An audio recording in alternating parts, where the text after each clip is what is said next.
Hi, good morning, everyone. I'm really sorry that I'm unable to come there because of health reasons. Um, Very happy to see that all the enthusiasts are coming together, students and academia, coming together to discuss a very important non-technical topic of why not. I think breaking the barriers. I think it's an excellent theme that has been chosen for this topic. Just to sort of give a little bit of more of a personal background. Of course, I'm married. I have two children. I think I developed a mindset of inquisitiveness, during my childhood, because I always wanted to know how things work. If I see a radio, I want to like open it up and see how it works. I saw a computer. It was in 1983, 84, and that's when it kind of alluded me. I said, like, what's happening, how is it able to add, how is very very simple interface was there at that time. No windows, nothing, just a simple command line interface. Saw it in an exhibition and I want to know how it works. So it was stuck in my mind, and I always loved maths and physics. So when I finished my 12th standard, and in front of me was like this standard question for most 12th standard students, in early career, especially, I'm talking about 20, 30 years ago, engineering or medicine. Irrespective of what others said, I did choose engineering. And I guess, if I extend that, why not engineering, even if there were not? Of course, we were very few girls in the class. I guess five of us in the computer science class or something like that. Going by the decision that your heart wants you to take, the passion, like what you actually want to do, right? And getting the support of the surrounding is really, really helpful. Then I moved on and actually did very well in my engineering career. I ended up topping the computer science branch, as well as actually I was a topper for all the branches for the state. It's just because I just loved what I was reading. That connection of what you like and what you want to do and what you're doing, or like somebody said, do what you like what you do. Either of the two has to be done, and that's really really helpful to give your 100% and not treat like education as a separate thing from your life. It's like, that's what my life is, that's what I love doing it, right? I had this choice in front of me. A lot of my colleagues, particularly both male and female, almost all of them, I guess, at that time, this was before 90s, they were choosing, advanced education outside India. So again, the question was US or India. And incidentally, during my project work, I had been and visited to Indian Institute of Science, which is a research organization of India, as you know, which is one of the premier research institutions. That is when I was thinking, why not India, right? And I was slightly, and even now, kind of nationalist. I feel Indians can do a lot, and we need to prove to the world that we can do a lot. And so I said, I'm going to stay back, and that kind of an exposure, forced me to get rid of all those unnecessary biases and, as I said, hindrances I had in my mind. And I became much more an open person. Almost spent 24/7 just studying science, engineering, computer science, looking at research, right? And so ISC gave me a lot of fundamental thinking about research, right? How to do something that not like nobody else has done, or no, not many people have done before. And then on, I decided I have to be in a research career. So again, there was a choice. Is it going to be, I'm going to work inside India or outside? And it had to be research. And there were very few research institutions, literally one or two at that time in India, doing computer science research. And then I sort of gave my 100% and I ended up topping even in my master's, and I won the gold medal from IISc. Then obviously I did get into the my dream job, which is at that time a team building the first supercomputer from India. And then I had some really interesting, insights there as well. Just focusing on the work and not really the money or the salary, and not really about the promotions or something. I remember there was one case I just went to my manager and said, I don't like the work I'm doing because I can do more. And I think, and there was another company which was, offering lower salary, but uh, an opportunity to build a complete parallel compiler. So I told, like, they are calling me and I know it's lower salary, but I really want to build new parallel compilers. He said, okay, fine, start the group. So I started the parallel compiler group inside this organization.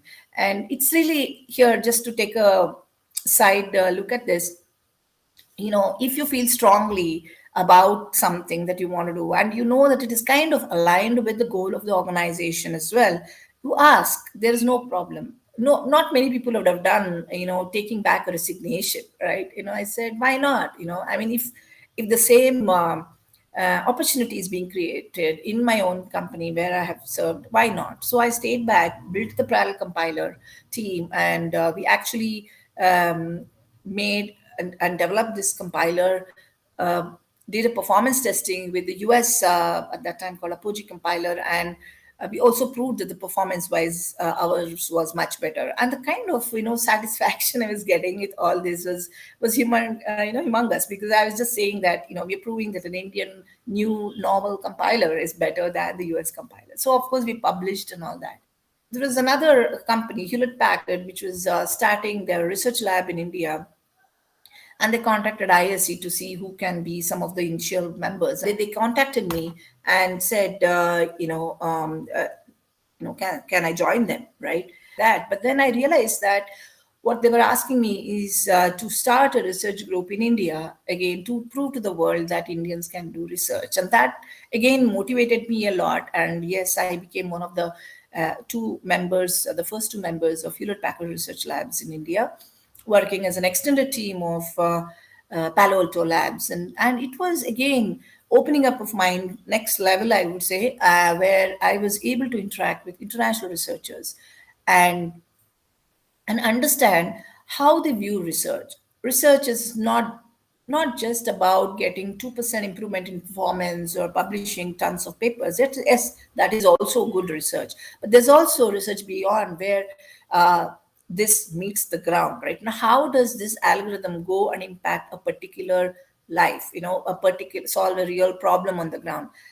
When I spent about 10 to 15 years with Hewlett Packard, interacting with multiple researchers every year, going and presenting new ideas, interacting with them in Europe, US, everywhere, I really understood that there's definitely huge value in taking a simple algorithmic change to solve a real problem. When I was at Hewlett Packard, my professor called and said, "You have done masters, you have a lot of research mindset. Why come in and join for PhD?"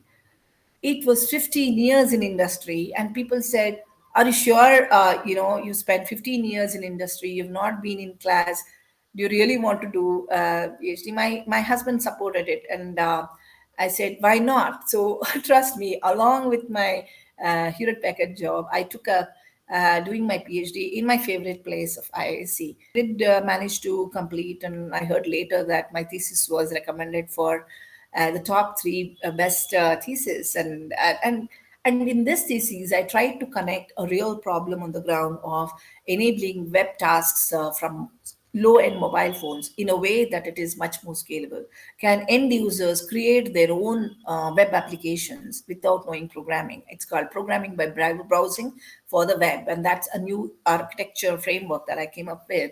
Then, when I started off with my new organization, mentoring people about how to take technology to um, real life, real business. And then when you are in a company, you have to look at where is the money coming, right? So where is the sort of the end to end? Who will pay for this new idea? They'll pay for this new idea, not for the money. You're asking that question. You're asking that question because they're paying for the new idea, because there is value in the new idea. So the value is kind of measured in terms of money in the businesses actually. So but the end-to-end problem is, how does this new machine learning algorithm go and impact, for example, the life of a patient in the hospital, right? So we did things like predicting whether a person will get into an ICU next week, so that we can plan for the ICU beds and also plan to give more attention to the patient so that we stop him from going to the ICU. And that time, something stuck, My very close friend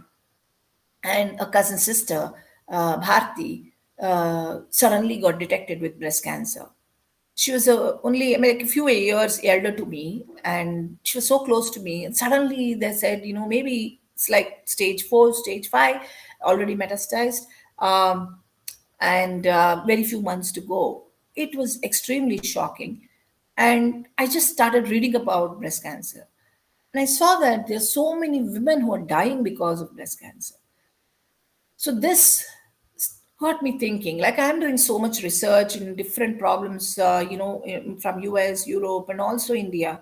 But here's this problem taking away lives of so many women, and I'm not doing anything about it. So I started, thinking about it, reading about what's the gap, and so on and so forth.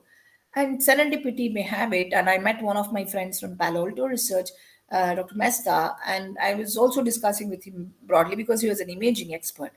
And he mentioned that I have read somewhere that thermal imaging has been used for breast cancer. Then I told, like, can we do an experiment? So we were actually working with a hospital. So we had a multispectral camera. We started experimenting on 2 breast cancer patients, and it seemed to pick something up. Then I started digging about what's going wrong, why it's not being used, and then I figured out it's not very accurate if a person is trying to look at the image and trying to interpret. So I discussed with my management. I said, I want to work on this problem. It seems like an imaging issue, and I would like to put it up as my exploratory project in my lab. And we said, okay, we'll put like half a person or a 1 person, I guess, and then my own time. And we started exploring this space. And after about 1 year, I felt, no, we maybe not, like, I don't want to just sort of, spend very little time on it. Trust me, I quit my job. I was going to be the head of the center in a few months, and I said, no, I want to spend rest of my life on this. I quit my job and asked a couple of my team members whether they want to join me. They said yes, and we started NIRAMAI, which is a new startup that we created 5.5 years ago. NIRAMAI means no diseases. NIRAMAI. And also it stands for Non-Invasive Risk Assessment through Machine Artificial Intelligence. So here, the question we are asking is, why not use a non-radiation based thermal imaging for breast cancer screening? And if you Google, you'll hear a lot of negatives on it. But I said, okay, what are the negatives about? The negatives are that they may not be as accurate. Let's, as technologists, as AI scientists, let's look at and improve the accuracy of this, because there are several advantages. It is non-radiation, as I mentioned. It's portable. It is much, much more affordable, 1/20th the cost of mammography. And most importantly, it can catch cancer in women of all age groups. I lost my cousin sister and 2 other family members. And similarly, there are so many women. 96,000 women last year died of breast cancer in India alone. 684,000 women die every year in the world. So how can we save all of them, or most of them, by enabling early detection? And this thermal imaging had an ability to detect and catch early. Only thing it was calling many people as cancer because many people had thermal abnormality. So we asked this question once again, why not? And said, let's try to build a solution. We didn't know where we were going, whether we will get the answer. I said, let's spend at least 2 more years. I told my team, let's spend at least 2 more years trying to figure out if we can find a solution. And yes, we are here now after 5 years. We have fine tuned the algorithm, learned a lot from the ground, experimented on different types of cancers, cancer subcases of breast cancer. And now we have developed this new method of detecting breast cancer, which is considered a breakthrough in cancer screening and diagnosis in the whole world. We have 26 granted patents, international patents on this technique, and 10 of them are US patents. We have now done more than 54,000 women screened with this in 25 cities of India. It's not just in India, it is now accepted and regulatory cleared rather in US as well as in the Europe, in Africa, and some countries in Asia as well.